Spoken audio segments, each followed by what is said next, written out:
نبی پاک صلی اللہ تعالی علیہ وسلم نے تین چیزیں ہمارے ذمے لگائیں. فرمایا اپنی اولاد کو سکھاؤ. یہ باپ کے ذمے لگائی ہیں حضور نے چیزیں, ماں کے ذمے لگائی ہیں. فرمایا یہ اپنی اولاد کو سکھاؤ. تین چیزیں. یا رسول اللہ صلی اللہ علیہ وسلم کون کون سی؟ فرمایا ایک تو اپنی اولاد کو اپنے نبی کی محبت سکھاؤ.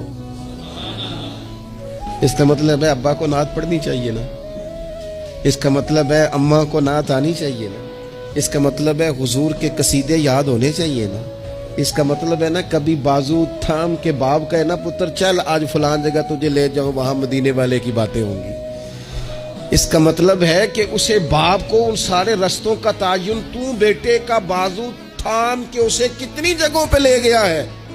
چل ایک دن یوں بھی کہا تھام اس کا بازو اور اسے حضور کے مدینے بھی لے جا کر محبوب کے سامنے کھڑا. فرمایا اپنے بچوں کو اپنے نبی کی محبت سکھاؤ, اور فرمایا دوسرے کام یہ کرو کہ اپنے بچوں کو اپنے نبی کی اولاد کی محبت سکھاؤ.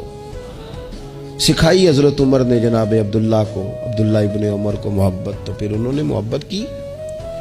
اپنی اولاد کو اپنے نبی کریم کی اولاد کی اہل بیت کی محبت سکھاؤ. اور تیسرا حضور نے ذمہ لگایا کہ اپنے بچوں کو قرآن پاک کی تلاوت سکھاؤ. یہ ماں باپ سکھائیں, پہلے خود سیکھیں پھر اپنے بچوں کو سکھائیں.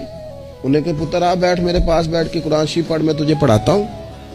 تلاوت کلام مجید تو ہر مسلمان کے لیے صحیح تلفظ سے سیکھنا ضروری ہے, تو پہلے سیکھیں پھر سکھائیں. تو ان کی اخلاقی تربیت, روحانی تربیت, دو انسان کی تربیت کے مزاج ہوتے ہیں, ایک اس کی ظاہری تربیت ہوتی ہے, ایک اس کی باطنی تربیت ہوتی ہے. اس کے ظاہر کا بھی خیال کریں.